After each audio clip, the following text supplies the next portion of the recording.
Welcome to Comment with me, George Galloway, here on Press TV, still the voice of the voiceless. Comment is the big conversation. It's the great debate, but it can only be a debate if you join in. That's why, above all, I need your telephone calls. 44208-601-4555. You call us, we'll call you back, establish a clear line. And remember, if you get on the television with me, the volume on your television has to be at 0, or I will have to press on. You can SMS the show on 447800008066, or you can email me at comment@presstv.co.uk. As I was flying out of Beirut, coming back to London just yesterday morning, I might have heard the explosion. I didn't, but down below me, yet another car bomb was sowing carnage amongst the people of the Shiite suburb of South Beirut, outside or nearby the Iranian Cultural Center, although of course the targets were anybody who was passing by. Several were killed, many were maimed. New terror from the Syrian war spilled into Lebanon. Regularly now, almost weekly, the Takfiri fanatic extremists who have murdered so many people, so many tens of thousands, maybe scores of thousands of people in Syria, are bringing their terror into Lebanon. It hasn't mattered to them that a new government has just been formed in Lebanon by cross-community negotiation and agreement. It doesn't matter to them that a new Sunni prime minister has taken power in Lebanon, a new cabinet in which the Lebanese resistance Hezbollah has only one member, and which gave up its previous claims to a third of the cabinet. It didn't matter to these fanatic extremists that Lebanon thought that a new government might just bring in a new era where they were not looking over their shoulder for exploding motor cars. Why has the terror in Syria spilled into Lebanon? Well, the answer is actually linked to my second topic this evening, which is what they call Saudi Arabia. You may have seen the picture, you may even have laughed at it, of Prince Charles, the heir to the British throne, done up like a Saudi monarch, dancing with his sword with the Saudi royals. You may well have found it amusing. I certainly did, but that just might be my sense of humour. A more serious question is, what should the British and Saudi monarchies be doing instead of dancing with their swords?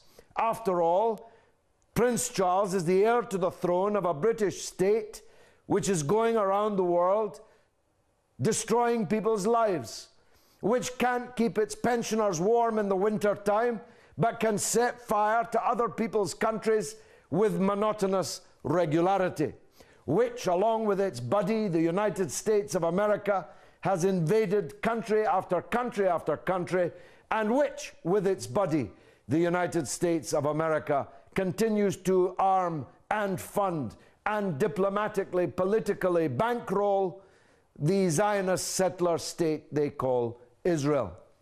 And did Prince Charles ponder just for a moment what use the Saudis put these swords to when they're not dancing with them? Did Prince Charles ask the Saudi monarchs if these were the same kind of swords that the Takfiri fanatics use to cut off people's heads in Syria because they're of a different religion or a different strain of the same religion in Syria? Did Prince Charles ask the Saudi kings if these were the same kind of swords that these Takfiri fanatics, funded and armed by Saudi Arabia, used to cut open the chests of human beings, cut out their hearts and eat them on YouTube so that people could see just how religious they were? Did Prince Charles ask these medieval, kleptocratic, barbaric tyrants if these were the same kind of swords that they used to behead poor Pakistani and Bengali and other foreign workers on Friday afternoons, their blood spurting into the sand for the discouragement of others? Did Prince Charles ask these Saudi tyrants if the Takfiris danced with their swords before they drew the blood of innocents? Used these swords to defile and despoil and destroy the holy places of Christians in Syria, of minority religions in Syria? Did Prince Charles ask them? I doubt it. Don't you? What a grisly, grotesque spectacle of an unelected heir to the unelected throne of Britain and the barbarians who call themselves the custodians of the two holiest places in Islam, but use their position to fill their pockets with the billions that they have stolen from the people of Arabia. I doubt it. These are the two questions we are asking tonight, and they are inextricably, ineluctably linked, as Eric in Germany may or may not agree. Eric, welcome to the show, my friend. Good evening, Mr. Galloway. I'm very happy, as usual, to be on your program. Thank you. Mr. Galloway, as you certainly correctly said, these two topics, Lebanon and Saudi Arabia, are very much linked. And you mentioned it very well. Yet, please allow me, sir, to say you asked the question if Prince Charles asked himself or them what all these things they did. Sir, I can answer this question if you allow me. The Prince Charles would never ask such questions because the Prince Charles is a part to the party and a part of the game. And he knows very well who he is and who Saudis are, as he knows who his fathers and grandfathers were and who the fathers and grandfathers of Saudis are. But, Mr. Galloway, if you allow me, I was sometimes in London. I was studying there, and I know a bit about the society in London. I know about the Bangladeshi people, Pakistani people, and many other hard-working people who were living in London and really believe in their religion and humbly go to the Regent Mosque. I can remember.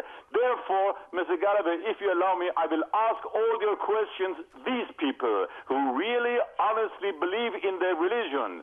I tell them, you people, you who believe in Allah and you believe in your great religion, did you ask yourself, where are these jihadis in Central Africa?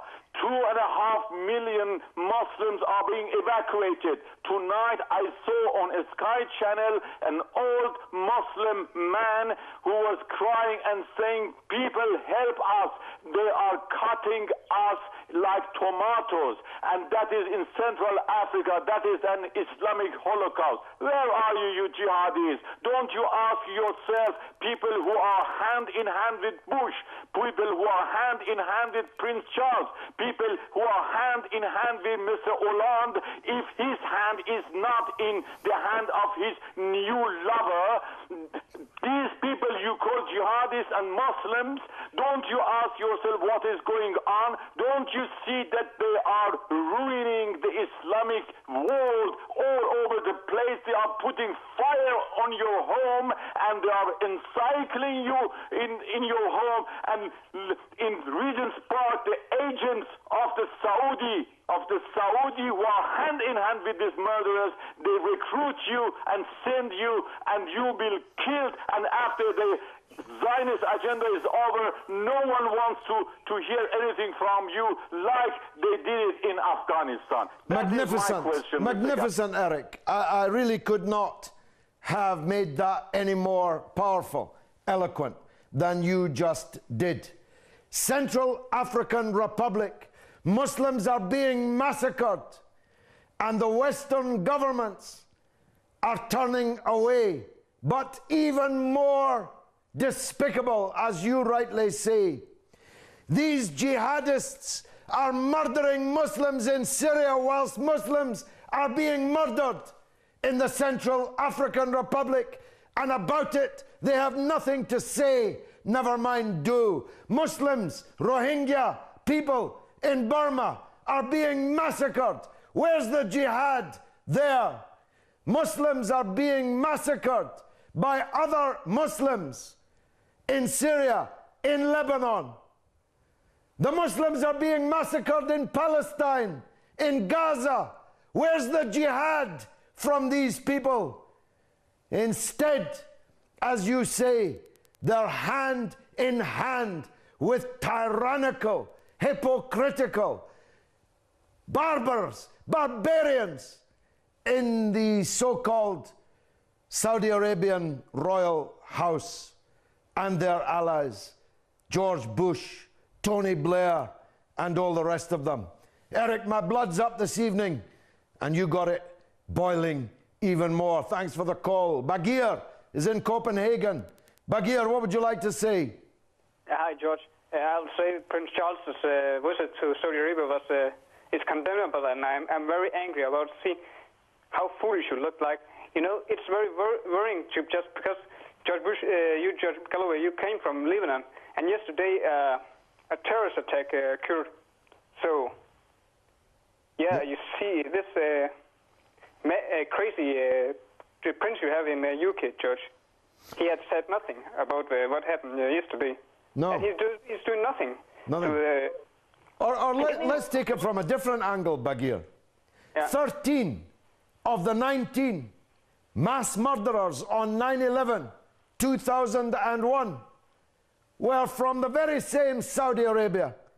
They used sharp blades to cut the throats of young women, air stewardesses, on those airplanes as they flew them to destruction and mass murder in the Twin Towers. Why doesn't Prince Charles ask how that came to happen? Out of which well this poison is coming?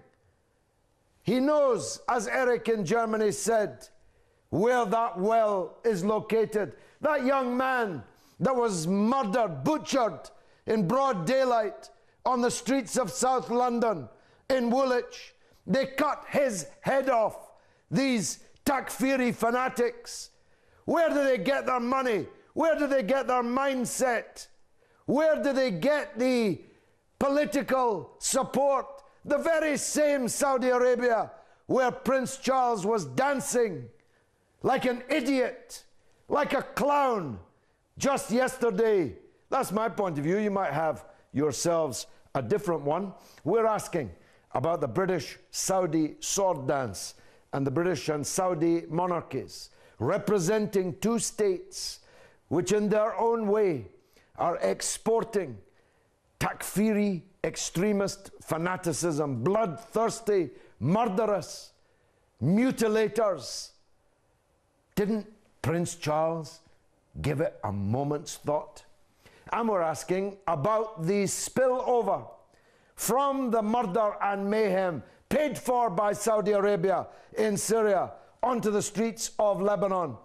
The very week, the day after, a new Saudi Sunni prime minister was in post in Beirut. A new government was formed, a government in which the pro-Western trend in Lebanese politics was restored to almost absolute power in the cabinet because of the wisdom of the Lebanese resistance and its leader, Syed Hassan Nasrallah. Ahmed's on the line in Tehran. He wants to talk about Syria and Lebanon. Ahmed, welcome to the show. Ahmed, Hello, you're welcome. Go on. Dear George. Yes. Thank you. First of all, let me appreciate your true and kind consideration about the Muslim situation in our world today. Thank you. And secondly, let us, the Iranians, have your presence in our country once. For example, could you inform us about the near future probable visit of you in Iran, so we can have some meetings and gatherings with your presence in universities and etc., by the way.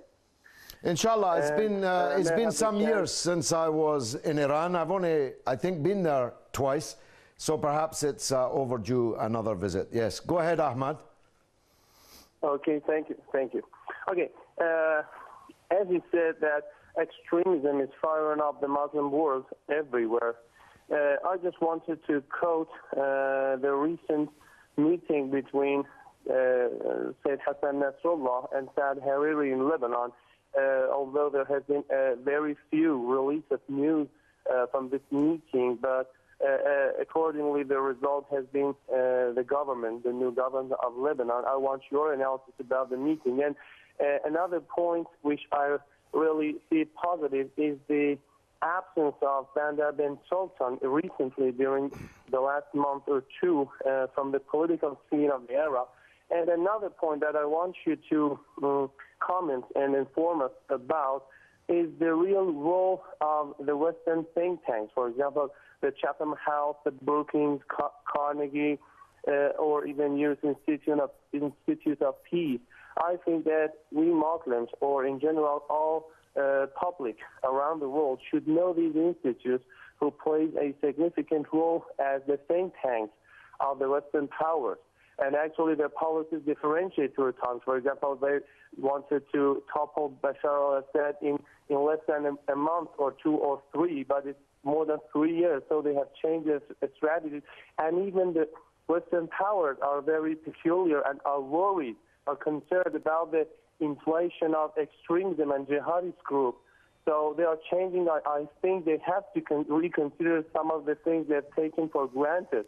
And I want your comments on these issues. I mean, okay, Ahmed, thank you very much for a very nice call and a personal invitation to your country. Let me just deal with one of your points, because we need to get on to hear more callers.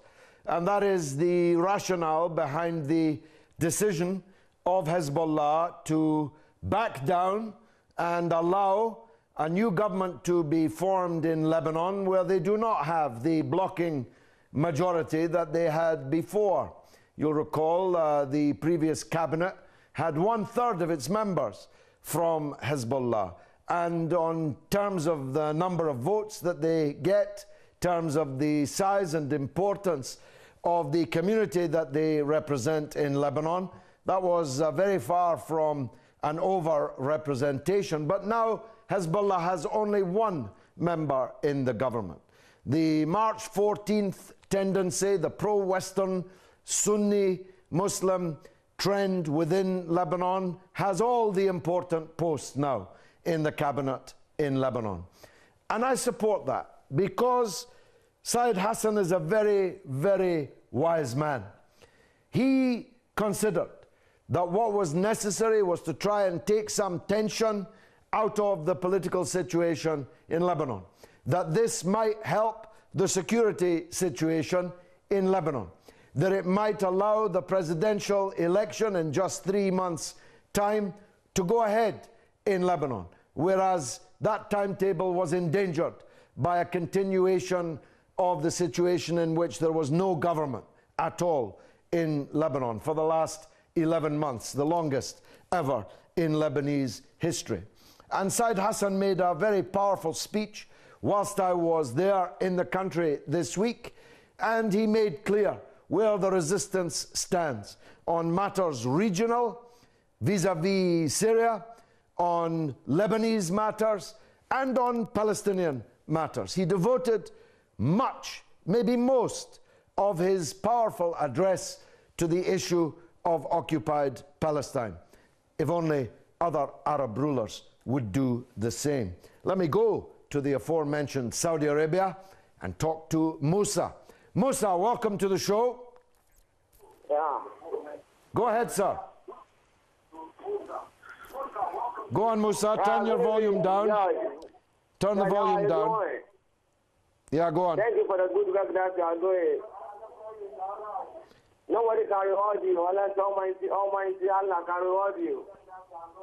Inshallah, thank you. Just please, I beg you, can you kindly beg King Abdullah to tell his people to have mercy Musa, on turn your us, television down, please. Turn your volume down to 0.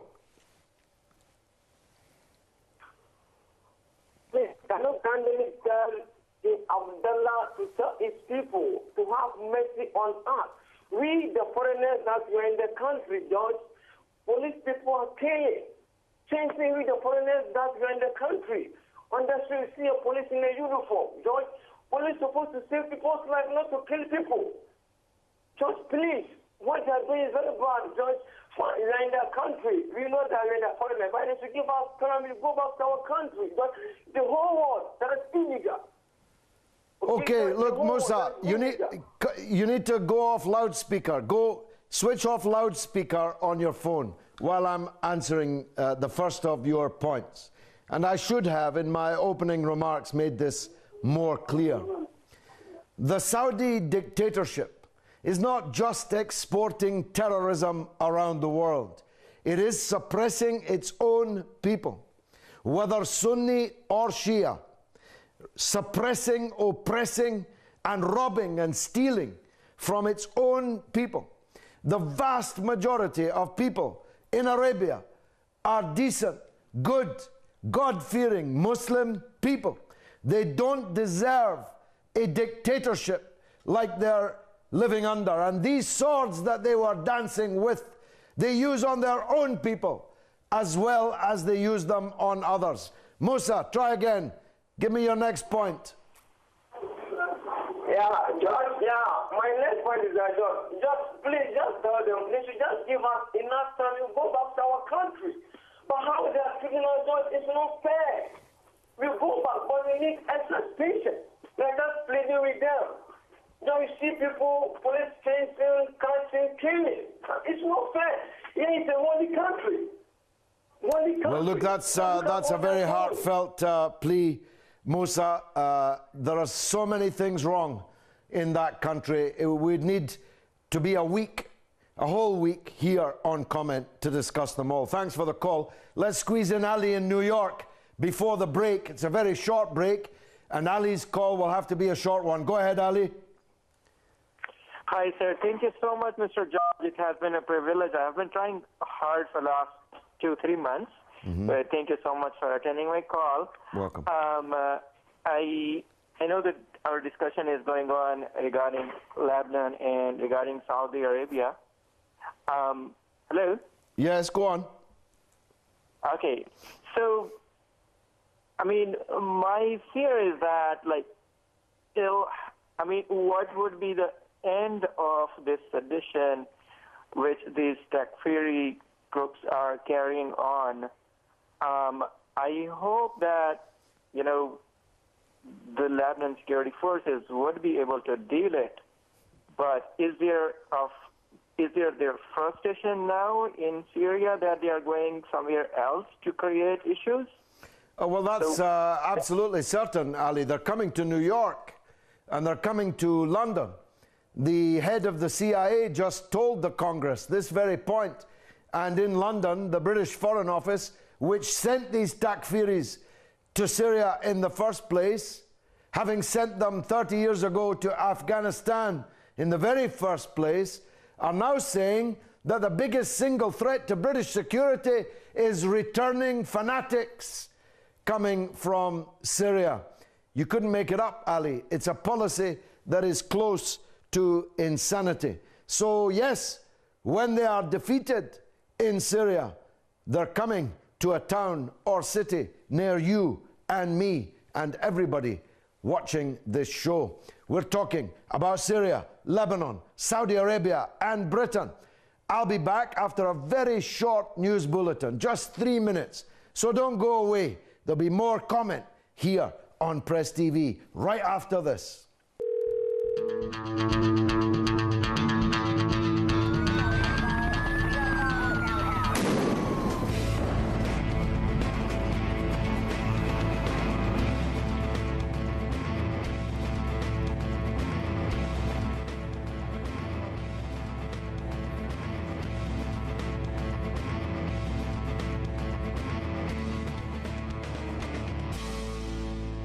Welcome back to Comment with me, George Galloway, here on Press TV, still the voice of the voiceless. Tonight we're asking, why has the terror in Syria spilled into Lebanon in the wake of yet another grisly car bombing which killed and maimed at will and entirely randomly? Absolutely no one could know who was going to be passing that vehicle at that moment in time. We're asking why, when Muslims are being slaughtered by non-Muslims in the Central African Republic, in Burma, in Palestine, in Gaza, why these jihadists, as they call themselves, in my opinion it's a misnomer, are concentrating on killing other Muslims in other Muslim countries. And we're talking about the sword dance, the bizarre, grotesque sword dance between Prince Charles and the Saudi dictatorship. Those swords, of course, are used next door in Bahrain to massacre the democracy protesters there. These swords are used on 9/11 on board the aircraft to cut the throats of the air crew when they hijacked the aeroplanes. These swords are used to cut open chests and eat hearts in the conflict in Syria. These swords are used to murder people in Syria and in Lebanon for entirely sectarian reasons. And we're wondering if Prince Charles ever gave that a single moment's thought. Let's ask Ramzan in Wales. Ramzan, always welcome. Go ahead, sir. Assalamu alaikum to you, George. How are you? Walaikum salam. I'm in a good form tonight, I think. Good, that's better. No, that's very nice. George, what it is, the Saudi monarchy, right? You can't call them, they are Muslim freedom fighters, right? They are missionaries paid by the Saudi government, right, to go around killing Muslims, right? Not any other person, killing Muslims. For simple reason, they want to put a fear in the Muslim Ummah that Saudi, they want to promote their faith, their way of interpretation of Islam.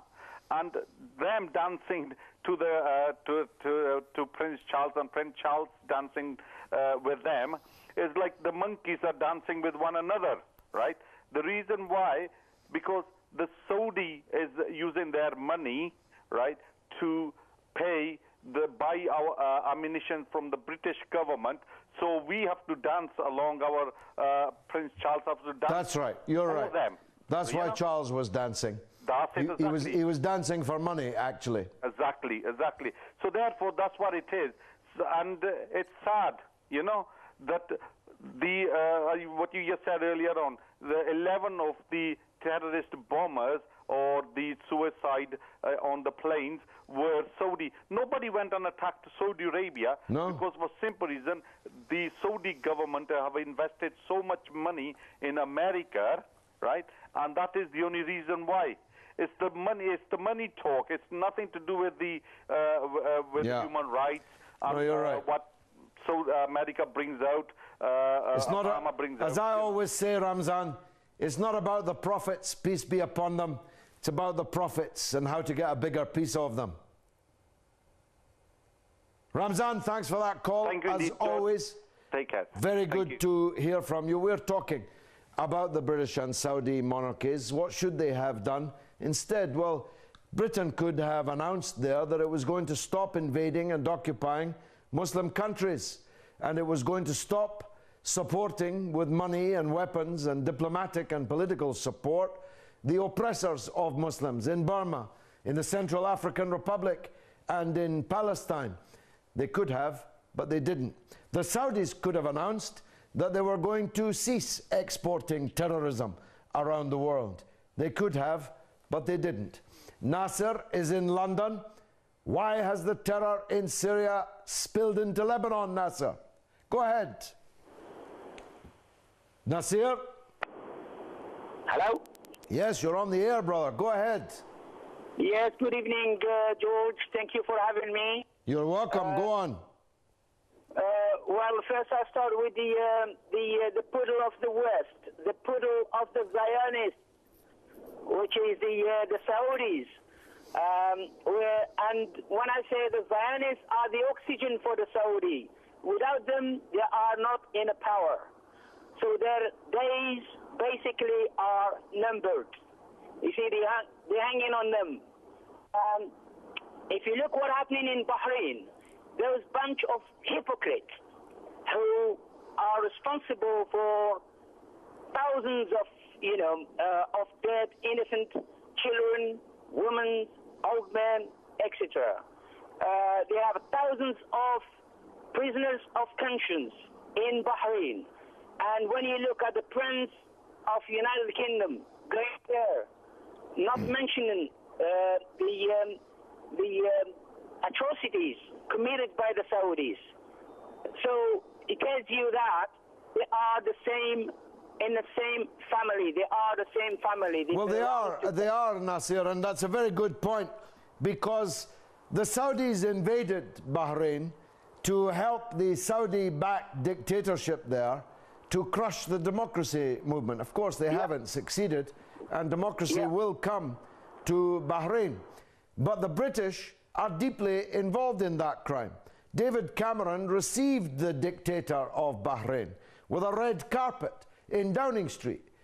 Britain is continuing to back. In fact, British retired in disgrace police officers from Scotland Yard are running the Bahrain police, which is a byword for torture and mutilation of prisoners.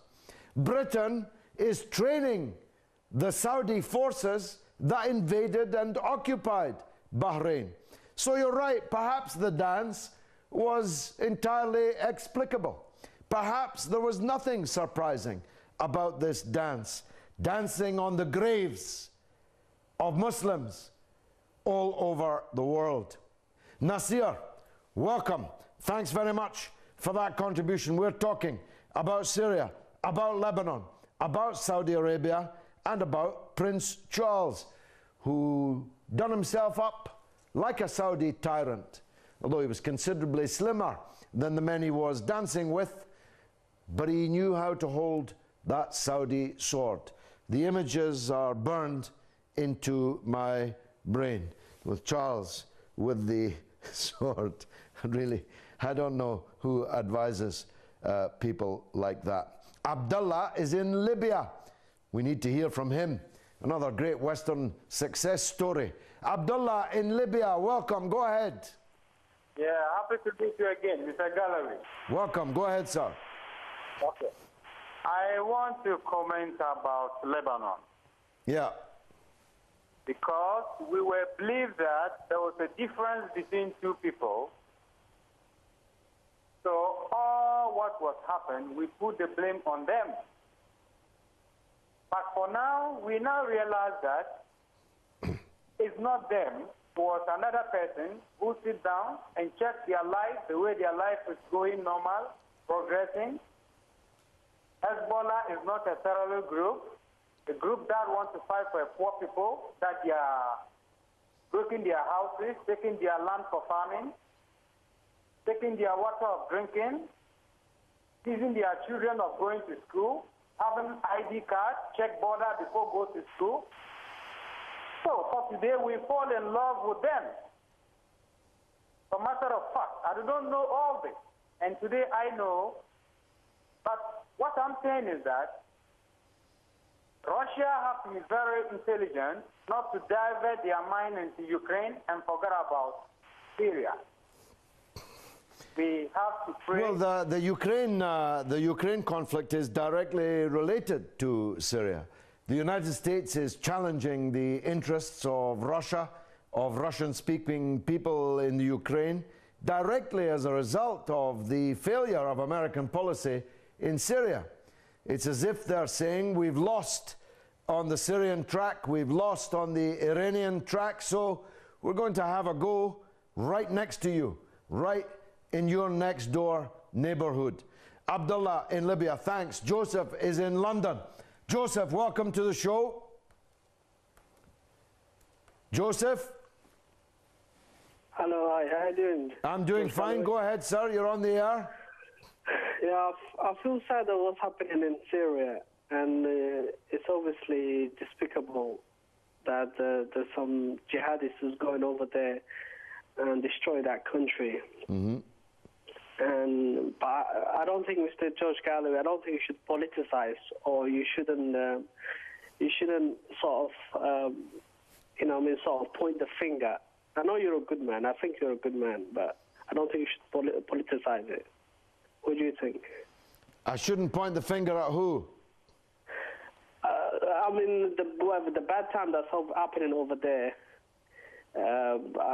saying, oh, this and this is happening, you shouldn't sort of make it, I don't know, play like the devil advocate. I'm not playing the devil's advocate. I'm telling you exactly what I feel. And it's exactly what I always felt from the first day until the last day. And by the way, Joseph, I felt the same way about Iraq. Some of the people who now want me to support a Western attack on Syria were marching side by side with me against the same Western attack upon Iraq. It's them that's the hypocrites, not me. I was against a Western attack on Iraq, on Libya, on Syria, on Palestine, on Lebanon. I'm against Western attacks on all Muslim countries. Some people want to be against Western attacks in some cases and in favor of Western attacks in others. Some people say the Syrian government is illegitimate because its leader comes from a minority sect. But in Bahrain, a dictator is entitled to rule even though he's from a minority sect. I'm in favor of democracy in Syria and in Bahrain. Let the people alone choose their leaders. That's what we need. I'm not here saying that I'm a fan or a supporter of the government in Syria. I'm not.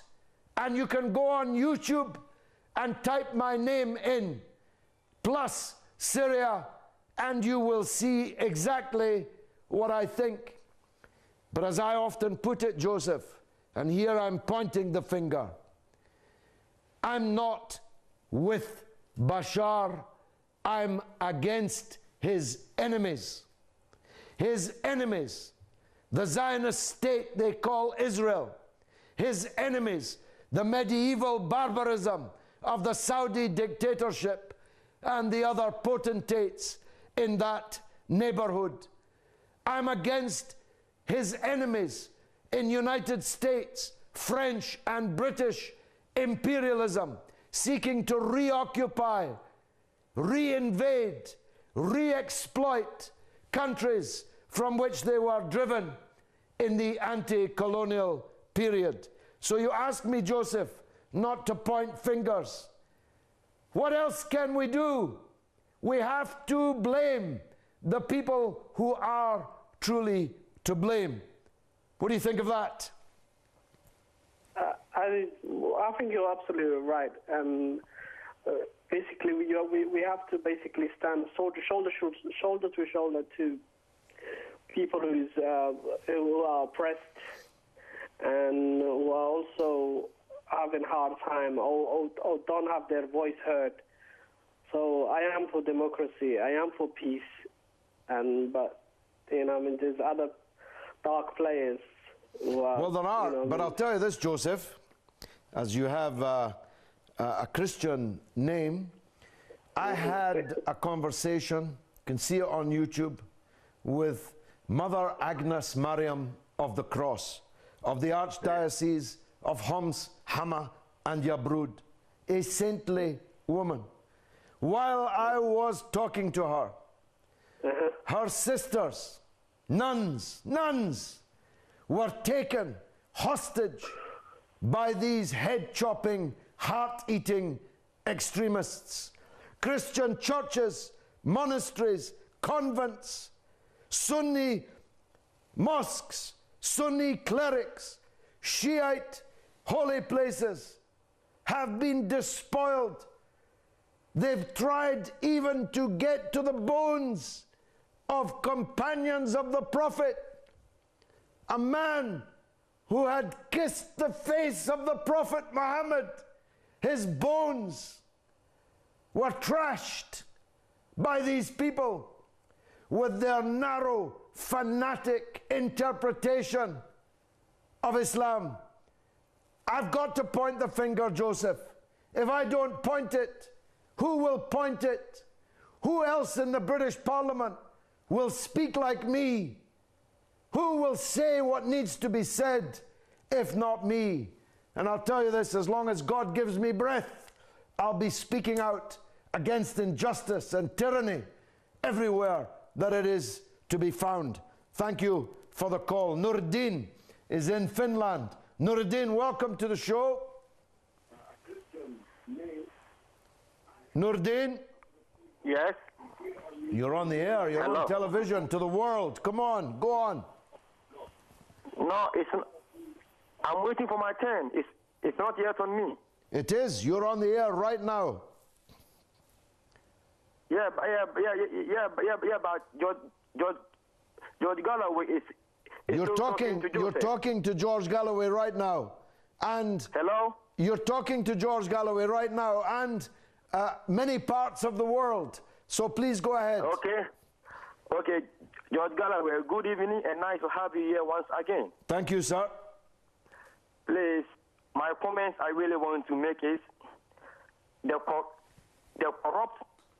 and so-called leaders and self-claims of Muslims countries, Saudi Arabia, are disappointed people to the entire Muslim world, in the sense that Saudi Arabia has failed again and again for being the self-claim of leaders of Muslims to unite the Muslim people from hunger, from salvation, to save Muslims from being slaughtered, killed, butchered, of their throat. Like currently, what is happening in Central African Republic, the entire Muslim country, including the so-called corrupt Saudi Arabia, has really given a blind eye on what is happening in Central African Republic. I, as a Muslim, I, as an African, it is not about religion. It is about peace. Those people in Central African Republic have lived many, many years with their differences and sects, and yet they haven't fought. But today, we find out Christians have been slaughtered Muslims, killing their throat, killing them. And the so-called Saudi Arabia, who has been financing extremists, jihadis in Syria, all over the world. Why are they not coming together? Well, they haven't even said anything, never mind done anything, because they're too busy doing something else somewhere else.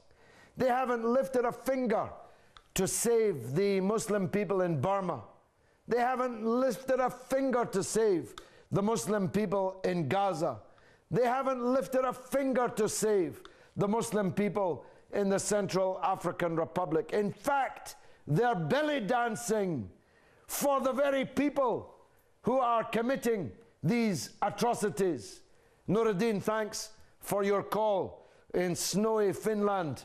I appreciate it. Mark is in less snowy Glasgow, at least I hope so. Mark, go ahead.